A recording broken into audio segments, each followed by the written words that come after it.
Welcome to Brother Jenny Christopher's powerful spiritual messages. If you love Jesus Christ and seek to be uplifted and strengthened in your faith, you're in the right place. Prepare your heart for an edifying word. Now, let's listen to Brother Jenny.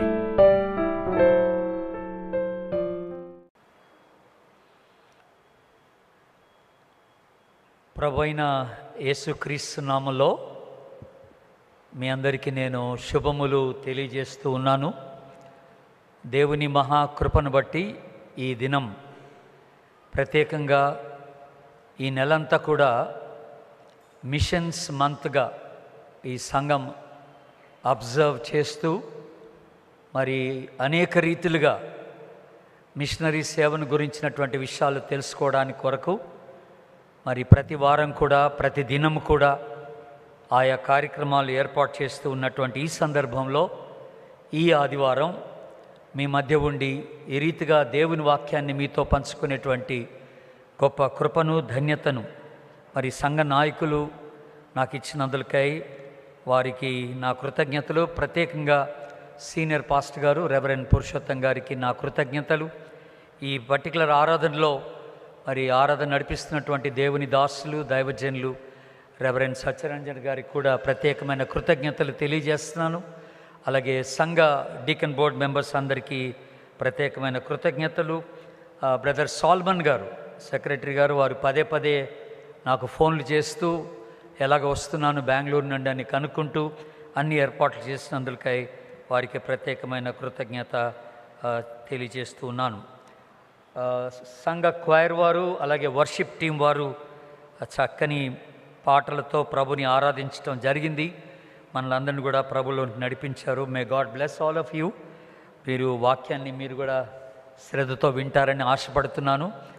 ప్రతిసారి మీ వైపు నా మెడ తిప్పాల్సి ఉంటుంది, తిప్పుతూ ఉంటాను, పర్వాలేదు. Okay, ఈరోజు మన ధ్యానం నిమిత్తమై బైబిల్స్ ఉన్నవారు అపోస్తుల కార్యముల గ్రంథం 2వ అధ్యాయాన్ని తీయండి దయచేసి. అపోస్తుల కార్యముల గ్రంథం 2వ అధ్యాయం, the book of acts chapter 2. నేను 40వ వచనం మాత్రమే చదువుతున్నాను, గమనించండి. 40వ వచనం మాత్రమే. ఇంకను అనేక విధములైన మాటలతో సాక్ష్యమిచ్చి మీరు మూర్ఖులగు ఈ తరము వారికి వేరై రక్షణ పొందుడని వారిని హెచ్చరించెను. అందరూ ఒకసారి ఆమెనండి. ఆమెన్.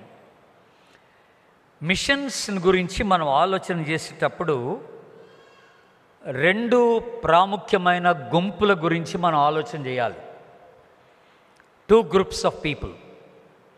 ఒక గుంపు ఎవరంటే మన ముందున్నటువంటి ఇమీడియట్ తరం, మన ముందున్న తరం అంటే మన పిల్లలే, మన పిల్లలు, పిల్లల పిల్లలు.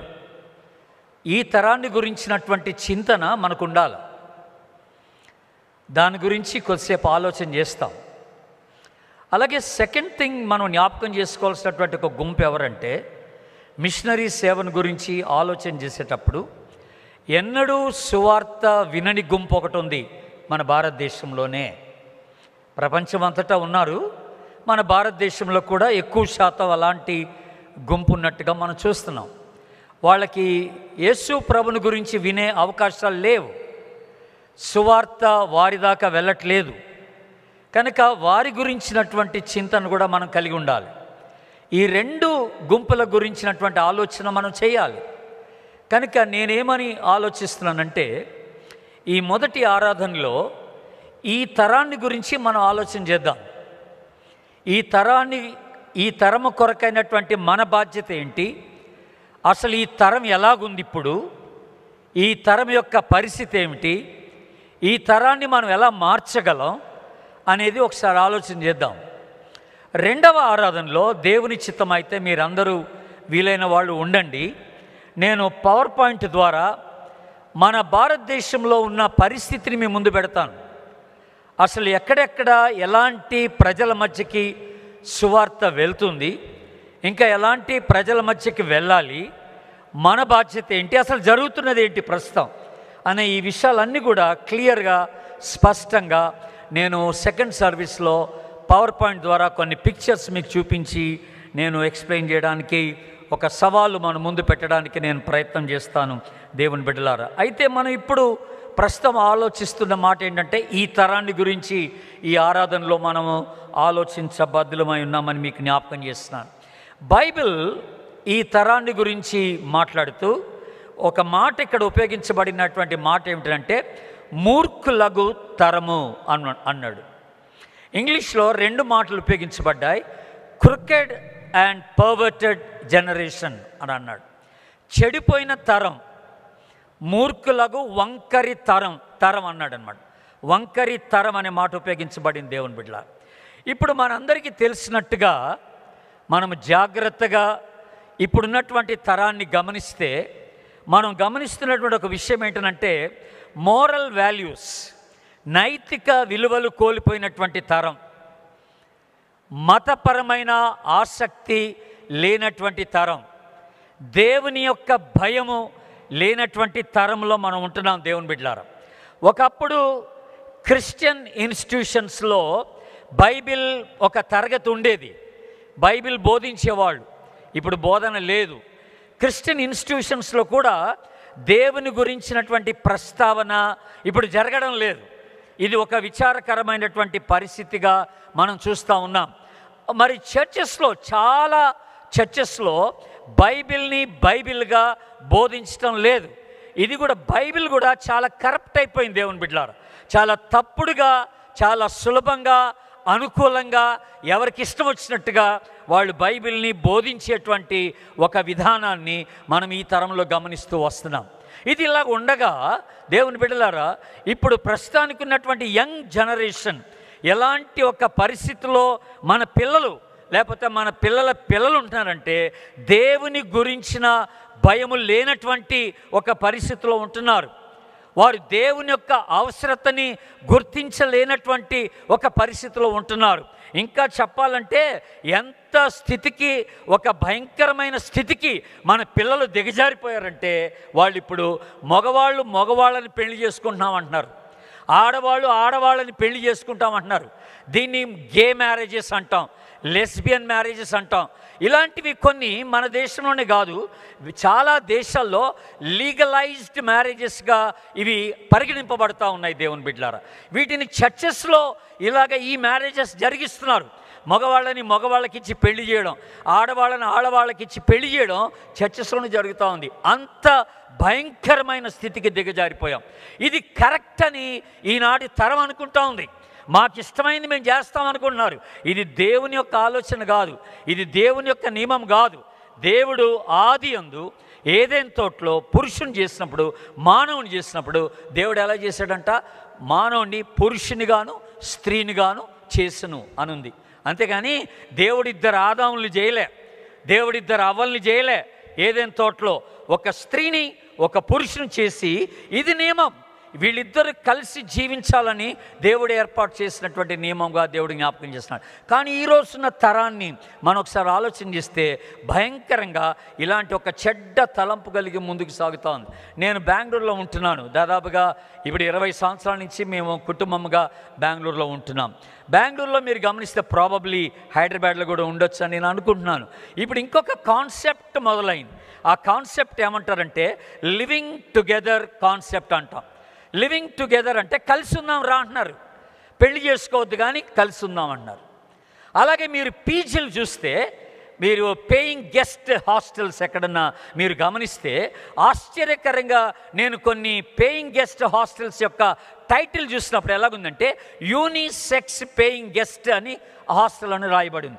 యూనిసెక్స్ పేయింగ్ గెస్ట్ హాస్టల్ అంటే అర్థం ఏంటి అంటే మగవాళ్ళు ఆడవాళ్ళు కలిసి ఉండొచ్చు అనమాట. అక్కడ ఒకే రూమ్లో, వేరు రూమ్లో కాదండోయ్, ఒకే రూమ్లో ఆడ మగ కలిసి అక్కడ ఉండటానికి ఏర్పాట్లు చేస్తున్నారు దేవుని బిడ్డలారా.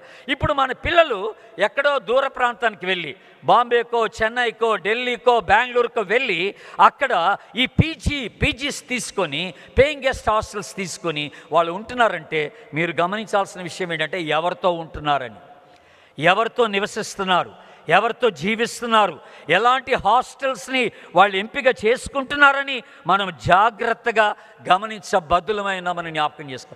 ఎందుకంటే ఇప్పుడున్న తరం అలాగ పాడైపోయిందని దేవుడు జ్ఞాపకం చేస్తున్నాడు. ఒకప్పుడు టీవీల్లో ఎంతో క్షేమకరమైన విషయాలు మనం చూసేవాళ్ళం. ఇప్పుడు చాలా నేకెడ్ విషయాలు, నేకెడ్ పిక్చర్స్ టీవీలో బట్టబయలుగా కనపడతా ఉన్నాయి. సిగ్గెక్కడ లేదు, భయం ఎక్కడ లేదు.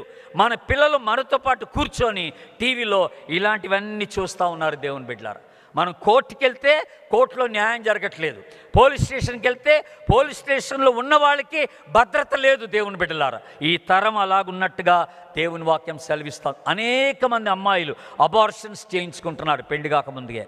16 సంవత్సరాల వయసులోనే అబార్షన్స్ చేయించుకున్నట్టుగా మనకు కనపడతా ఉంది. అంటే ప్రీ మెరైటల్ సెక్స్ అనేది బాగా జరుగుతూ ఉంది. వివాహం ముందే సెక్స్లో పాల్గొనడం అనేది ఎక్కువగా జరుగుతూ ఉంది. కనుక ఇప్పుడు మనం జాగ్రత్తగా ఈ తరాన్ని గమనిస్తే పాపము విస్తరిస్తున్నటువంటి తరంగా ఉంది.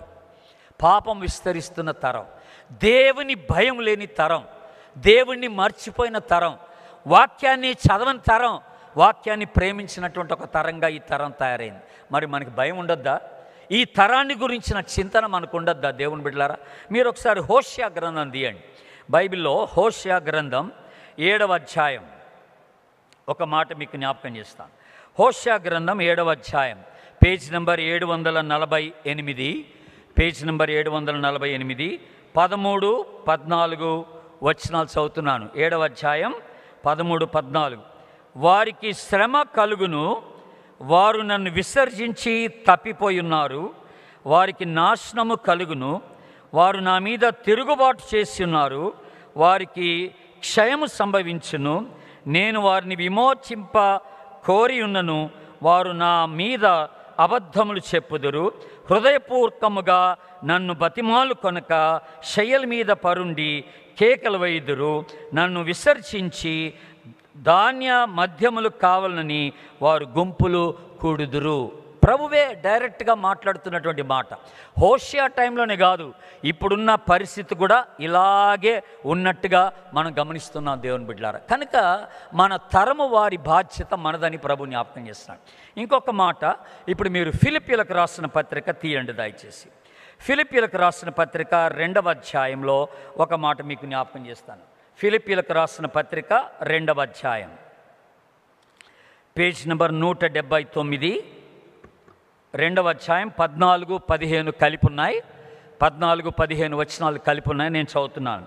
మీరు మూర్ఖమైన వక్ర జనము మధ్య, ఎలాంటి జనం అట? ఎలాంటి జనం? వక్ర జనం అన్నాడు. మూర్ఖమైన వక్ర జనం, నిరపరాధులను, నిష్కలంకులను, అనింద్యులనైన దేవుని కుమారులగునట్లు అని అన్నాడు. ఇది మనకి ఇవ్వబడుతున్న సవాలు. ఇప్పుడు ఈ మూర్ఖమైన వక్ర జనము మధ్య మనం ఎలా ఉండాలట? మనమట ఇక్కడ రాయబడిన మాట ఏమని ఉంది ఇక్కడ? మీరు నిష్కలంకులను, అనింద్యులను, నిరపరాధులను, దేవుని కుమారులుగా మీరు ఉండవలసిన వారు ఉన్నారని దేవుడు ఇక్కడ మనకి జ్ఞాపకం చేస్తున్నాడు. ఎందుకంటే ఇది పర్వర్టెడ్ జనరేషన్, ఇది చెడిపోయిన తరం అని దేవుడు జ్ఞాపకం చేస్తున్నాడు.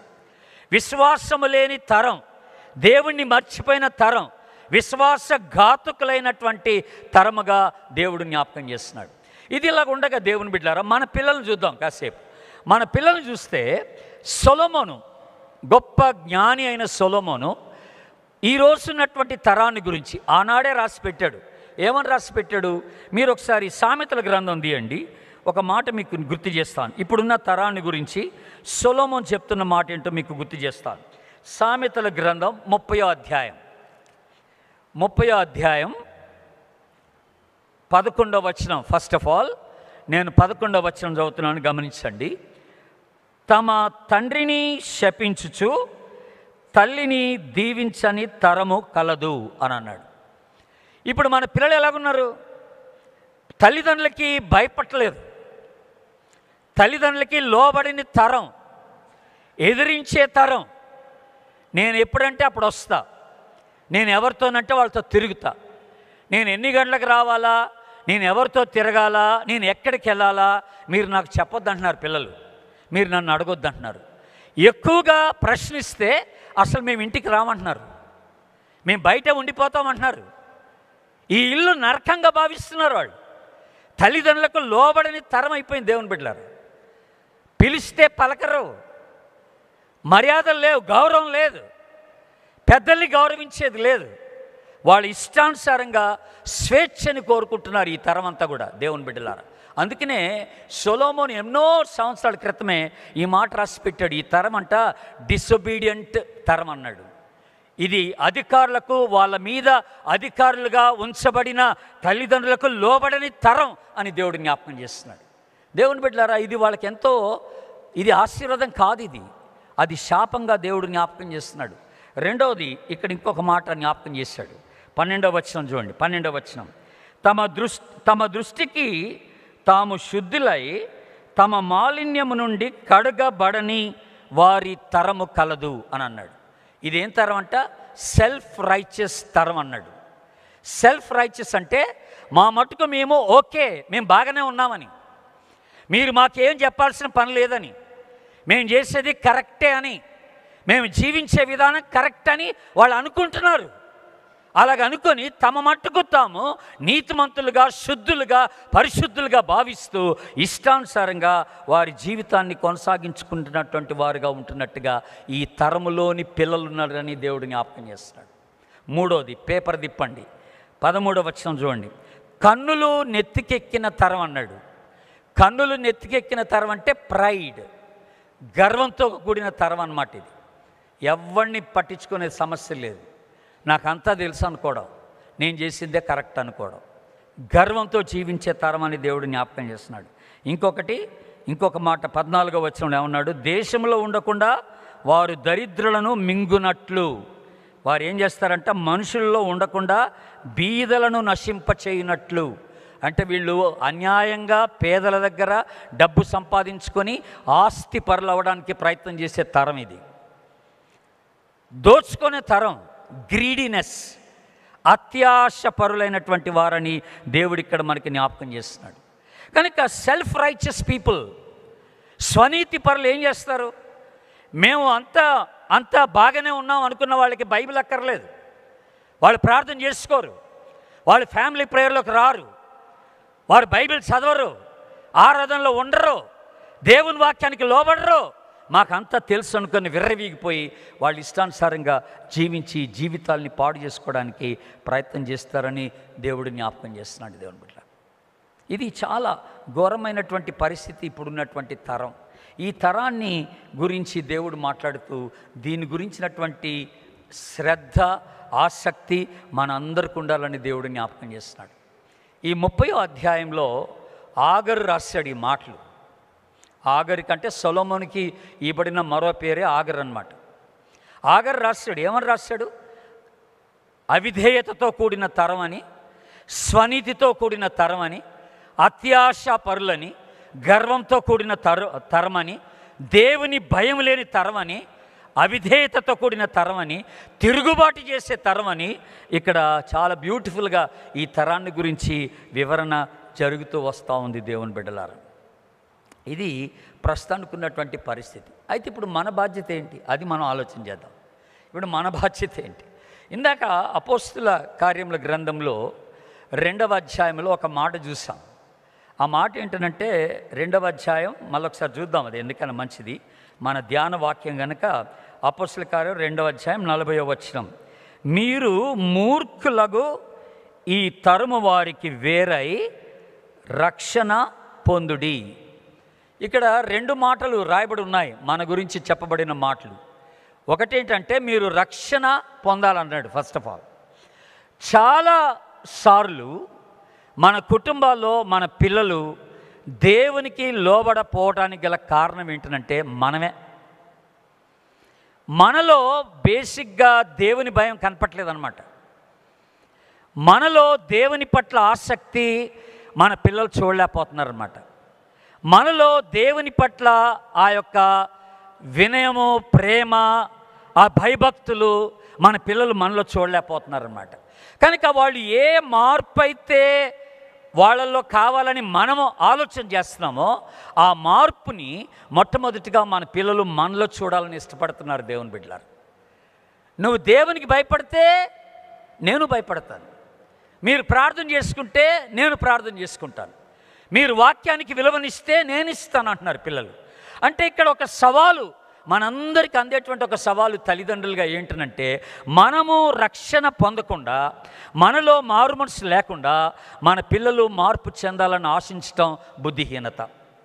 మనము దేవుని వాక్యానికి విలువనివ్వకుండా, మనము ప్రార్థనలో సమయాన్ని గడపకుండా మన పిల్లలు ప్రతిరోజు బైబిల్ చదవాలనుకోవడం, ప్రార్థన చేయాలనుకోవడం అది బుద్ధిహీనత అని మనం జ్ఞాపకం చేసుకుంటున్నాం. ఇది చాలా అవసరం. ఏది మన పిల్లలు చేయాలంటున్నామో అది మనం చేసి చూపించాలి, అది మనలో కనపడాలి. ఫస్ట్ ఆఫ్ ఆల్ మనలో ఆ భయం ఉన్నప్పుడు డెఫినెట్గా మన పిల్లలు ఆ మార్గాన్ని ఎంపిక చేసుకోవడానికి వాళ్ళు ఇష్టపడతారని మనం జ్ఞాపకం చేసుకుంటున్నాం దేవుని బిడ్డలారా.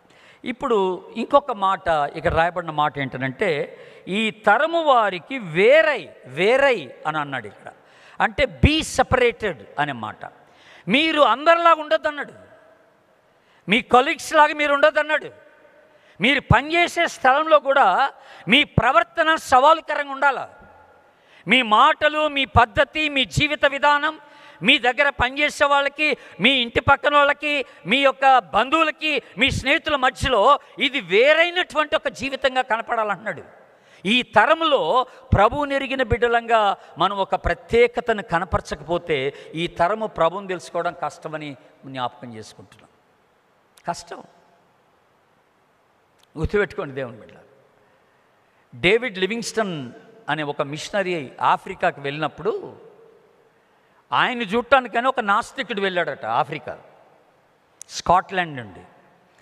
ఆ నాస్తికుడు వెళ్ళి 10 రోజులు డేవిడ్ లివింగ్స్టన్ దగ్గర ఉండి మిషనరీ దగ్గర వచ్చేసాడు. ఆయన రాగానే పత్రికా విలేకరులు ఆ నాస్తికుడిని పట్టుకొని ప్రశ్నలు అడగడం మొదలెట్టారు. ఏమని అడిగారంటే, మీరు గొప్ప మిషనరీ అయిన డేవిడ్ లివింగ్స్టన్ చూడటానికి వెళ్ళారు కదండి, మీ అనుభవం ఏంటో చెప్పమన్నారు. అంటే అప్పుడు ఈ నాస్తికుడు ఏమన్నాడంటే, మొదటి మాట, నేను డేవిడ్ లివింగ్స్టన్ గారి దగ్గర 10 రోజులు ఉన్నాను, ఇంకొక రోజు ఉంటే నేను కూడా క్రైస్తవుని అయిపోయేవాడినే, భయపడి వచ్చేసాను అన్నాడంట. జాగ్రత్త వినండి. నేను డేవిడ్ లివింగ్స్టన్ దగ్గర 10 రోజులు ఉన్నాను, ఇంకొక రోజు ఉంటే నేను కూడా క్రైస్తవుని అయిపోయేవాడినే, భయపడి వచ్చేసాను అన్నాడంట. అంటే అప్పుడు ఈ పత్రికా విలేకరులకు ఆసక్తి పెరిగి వాళ్ళు ఇంకొక ప్రశ్న అడిగారట, ఇంతకీ ఈ 10 రోజులు డేవిడ్ లివింగ్స్టన్ మీకు ఏం బోధించారని అడిగారట. అడిగితే అప్పుడు ఈయన స్టార్ట్లింగ్ స్టేట్మెంట్ ఒకటి ఇచ్చాడు నాస్తికుడు ఏమన్నాడంటే, నేను 10 రోజులు ఆయన దగ్గర ఉన్నాను కానీ ఒక్కరోజు కూడా యేసుప్రభుని గురించి చెప్పలేదు అన్నాడంట. ఒక్కరోజు కూడా యేసుప్రభుని గురించి చెప్పలేదు. ఆయన్ని చూసి, ఆయన మాట్లాడే విధానం, ఆయన ప్రార్థన చేసుకునే విధానం, ఆయన జీవించే విధానం చూసి నేను కూడా క్రైస్తవుని అయిపోతే ఎంత బాగుండరా అనిపించింది అన్నాడంట. దేవునికి స్తోత్రం చెప్పండి, హల్లెలూయా. ఎంత గొప్ప సవాల్ అది. జస్ట్ ఒక మనిషి యొక్క ప్రవర్తన చూసి, ఆయన జీవించే విధానం చూసి నేను కూడా క్రైస్తవుని అయిపోతే ఎంత బాగుండు అనుకోవడం, అది ఎంత గొప్ప సవాల్ అండి. ఈ రోజున మన జీవితం మన చుట్టూన్నటువంటి తరానికి సవాలుకరంగా ఉందా లేదా అనేది ఆలోచన చేస్తాం. సవాలుకరంగా ఉందా లేదా. ఇప్పుడు యెహోషువ గ్రంథానికి రండి. మనకి చదివి వినిపించబడినటువంటి ఆ లేఖన భాగంలో 2 మాటలు చెప్పి నేను ముగిస్తాను. యెహోషువ గ్రంథం 4వ అధ్యాయానికి వద్దాం. 4వ అధ్యాయం, పేజ్ నెంబర్ 179, పాత నిబంధనలో పేజ్ నెంబర్ 179, 4వ అధ్యాయం. నేను 5వ వచనం చదువుతున్నాను, గమనించండి. 5వ వచనం, వారితో ఇట్లనుము, యోర్దాను నడుమనున్న మీ దేవుడైన యెహోవా మందసము ఎదుట దాటిపోయి ఇశ్రాయేలు గోత్రముల లెక్క చొప్పున ప్రతివాడును ఒక్కొక్క రాతిని తన భుజం మీద పెట్టుకొని తేవలను. ఏమండోయ్, అందరు నా వైపు చూడండి. ఇప్పుడు ఈ భాగం అంతా ఎక్స్ప్లెయిన్ చేయడానికి నాకు టైం లేదు, కానీ ఒక మాట మీకు జాగ్రత్తగా వివరిస్తాను, వినండి. ఇశ్రాయేలులు యోర్దాను దాటి కనానులోనికి ప్రవేశించడానికి ముందుగా, యోర్దాను దాటేటప్పుడు అదొక పెద్ద మిరకల్. యోర్దాను దాటడమే పెద్ద మిరకల్. యాజకులు మందసం మోస్తూ యోర్దానులో కాలు పెట్టగానే యోర్దాను 2 పాయలు అయిపోద్దట, ఆరిన నేలగా మారిపోద్దట. అప్పుడు ఇశ్రాయేలు అందరూ నడిచి వెళ్ళిపోతే వాళ్ళు నడిచి వెళ్ళేంత వరకు యాజకులు అక్కడే నిలబడాలట. ఆ నీళ్ళల్లోనే నిలబడాలట ఆ ఒడ్డున. ఒకవేళ యాజకులు కాళ్ళు నొప్పులేసి బయటకు వచ్చేస్తే నీళ్లు కలిసిపోతాయి. మళ్ళీ ఎక్కడోళ్ళు అక్కడ ఇశ్రాయేలు అందరూ చనిపోతారు. ఇలాగ దాటి వెళ్ళడానికి దాదాపుగా 10 లక్షల మంది దాటి వెళ్ళేంత వరకు వీళ్ళు అక్కడే ఉండాలి. ఒక ఆయన అంటాడు, ఈ సర్వే చేసిన ఆయన అంటాడు, సెకండ్కి ఒకళ్ళు దాటితేనట, సెకండ్కి ఒకళ్ళు దాటితే 14.5 రోజులు పట్టుద్దట వీళ్ళందరూ దాటిపోవడానికి. అంటే యాజకులు 14.5 రోజులు అక్కడ నిలబడాలి, ఆ మందసం పట్టుకొని నిలబడాలి. అదో పెద్ద మిరకలు, దాని గురించి ఇప్పుడు నేను మాట్లాడట్లేదు.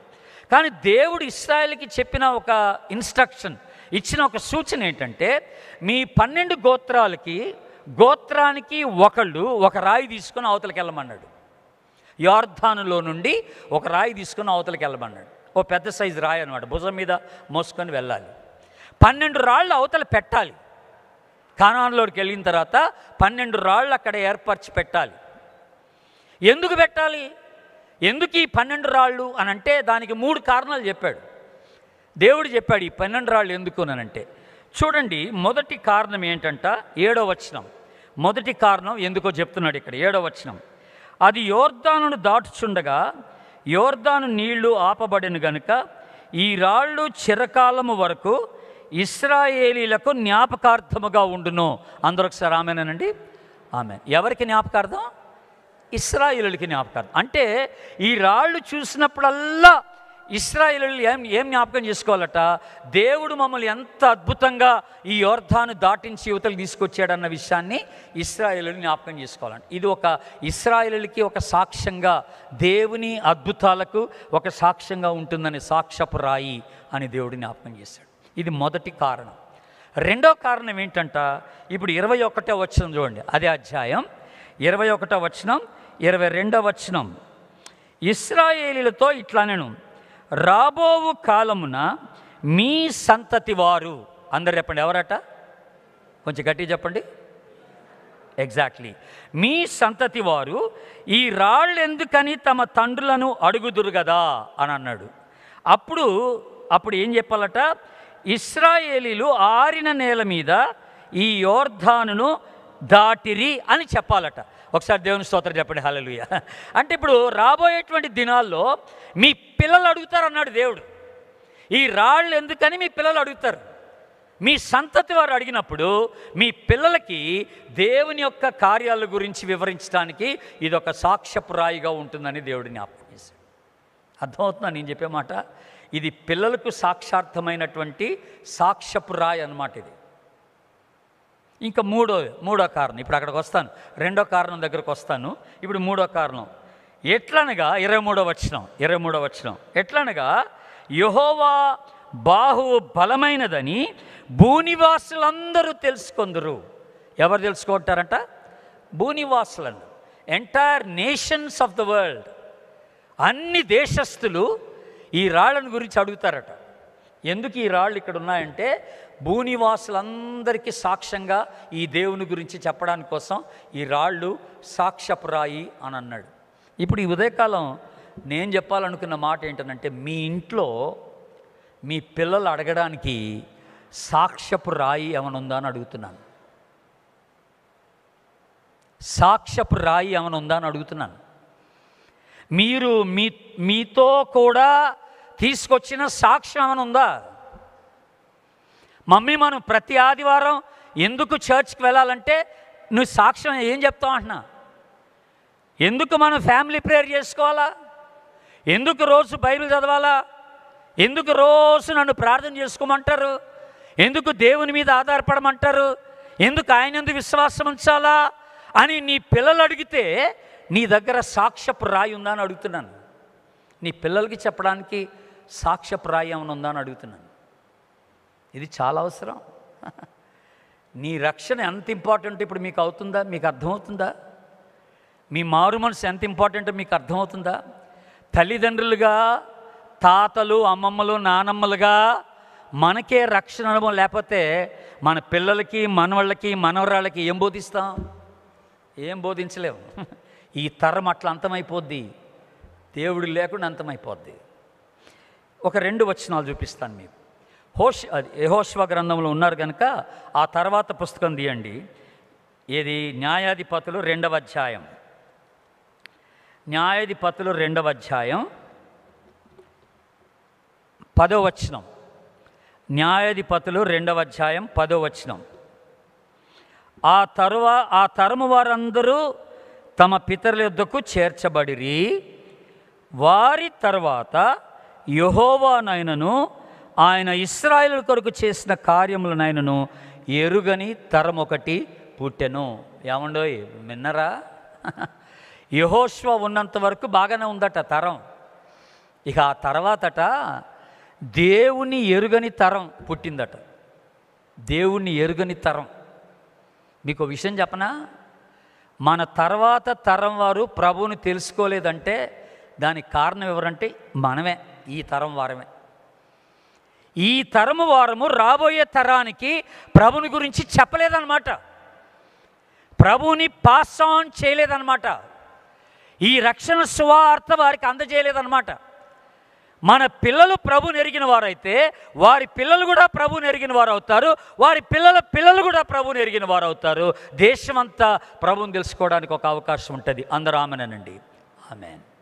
ఇంకా లాస్ట్ వచనం 71వ కీర్తన. లాస్ట్ వచనం ఇది.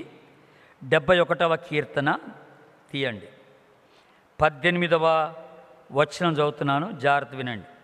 71వ కీర్తన 18వ వచనం.